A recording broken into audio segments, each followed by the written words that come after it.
जय श्री कृष्ण दोस्तों, आप सभी का दिन शुभ और मंगलमय हो। आज रविवार के दिन हम सब रविवार व्रत कथा का श्रवण करेंगे। वेदों में सूर्य देव को जगत की आत्मा कहा गया है।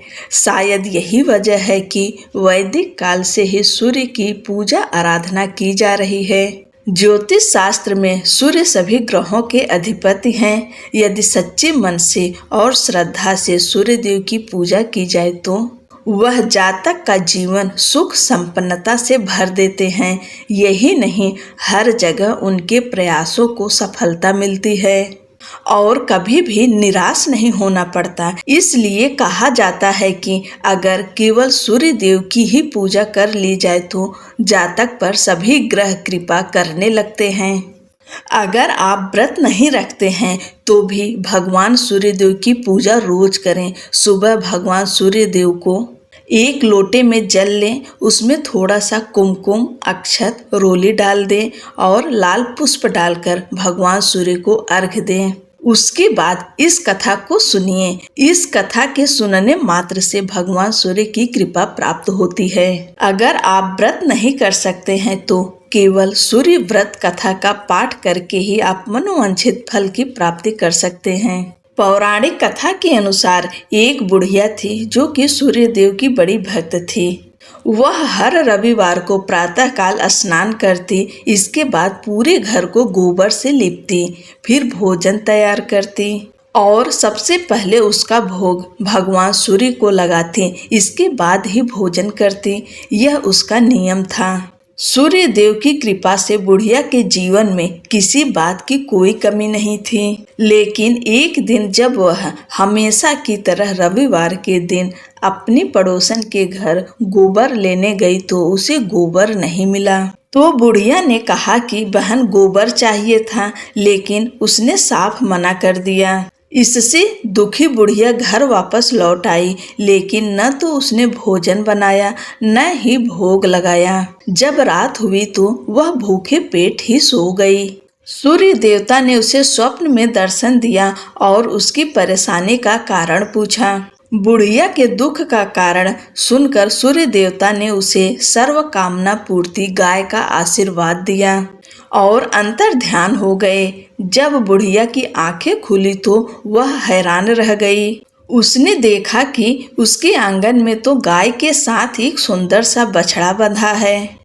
उसने गाय को घर के बाहर बांध दिया। उधर पड़ोसन की भी उसकी नजर पड़ी तो उसने देखा कि बुढ़िया की गाय ने तो सोने का गोबर किया है।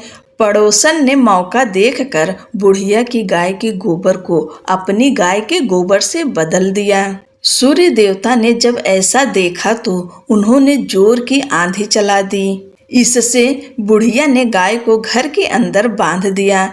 सुबह जागने पर उसने देखा कि गाय ने तो सोने का गोबर किया है।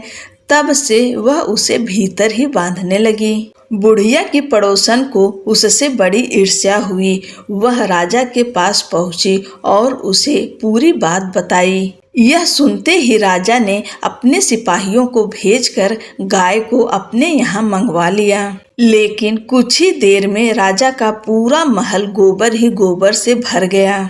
राजा ने सिपाहियों को आदेश देकर गाय को बुढ़िया के पास छोड़ने का निर्देश दिया और पड़ोसन को दंड दिया।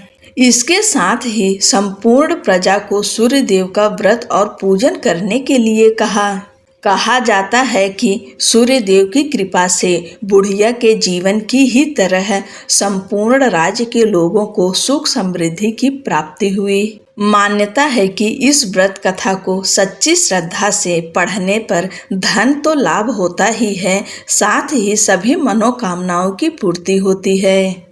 बोलिए सूर्य भगवान की जय। भगवान सूर्य देव की दूसरी कहानी।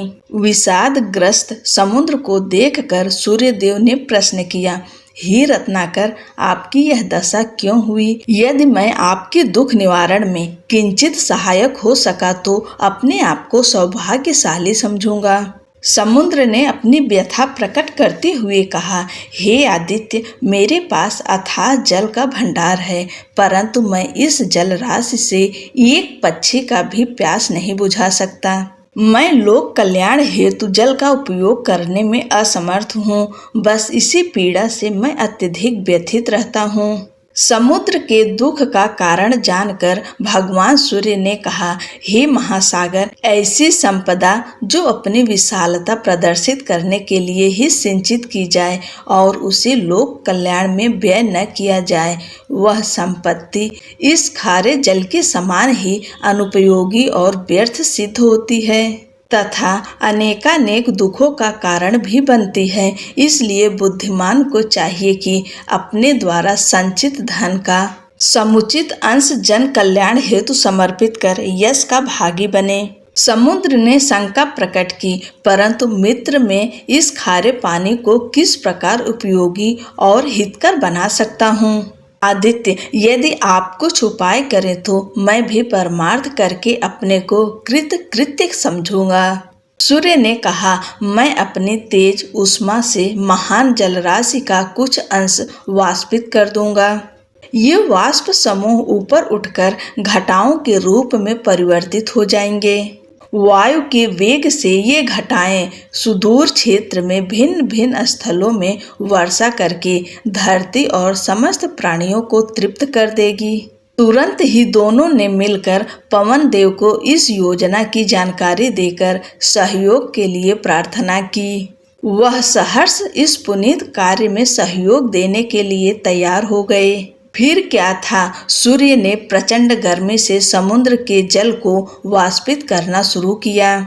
वाष्प कणों से निर्मित काली घनी घटनाओं को वायु ने तीव्र गति से विभिन्न दिशाओं की ओर पहुंचाया। रिमझिम बारिश से प्यासी धरा की तृषा शांत हो गई। पृथ्वीवासी सभी प्राणी प्रसन्न हो गए। अनेकानेक जीव जंतु अपनी मधुर आवाज से हर्ष युक्त कोलाहल करने लगे। वास्तव में वह कोलाहल मात्र न होकर अपने जल प्रदाता के निमित्त कृतज्ञता ज्ञापन और उसका यश गान था। नवांकुरित पौधों से सारी वसुधा हरी भरी हो गई। शुष्क सरोवर जल से परिपूर्ण हो गए। नदियां पर्याप्त जल संपदा से उफनने लगी और अपनी कृतज्ञता ज्ञापित करने के लिए तीव्र गति से दौड़ पड़ी। महान परोपकारी समुद्र की ओर मार्ग में तालाबों, झरनों और छोटे नदी नालों ने भी समुद्र के लिए जल दान किया और उसकी प्रशंसा की। बड़ी नदियां एकत्रित जल लेकर चल पड़ी। मीठी जल राशि का विशाल भंडार ले जाकर नदियों ने परोपकारी सागर को सर्वस्व समर्पित कर दिया। मीठे जल से संतृप्त उस महासागर को तब कितना संतोष और शांति मिली, यह उसके सिवा और कौन जान सकता है। सूरज ने देखा कि समुद्र के जल स्तर में रत्ती भर की कमी नहीं आई थी और न ही स्वयं के तेज में। इस कार्य में सहयोगी हवा भी सौंधी महक से सुरभित हो गई थी। इस तरह से सूर्य देव ने बुझाई थी समुद्र की प्यास। बोलो भगवान सूर्य नारायण की जय।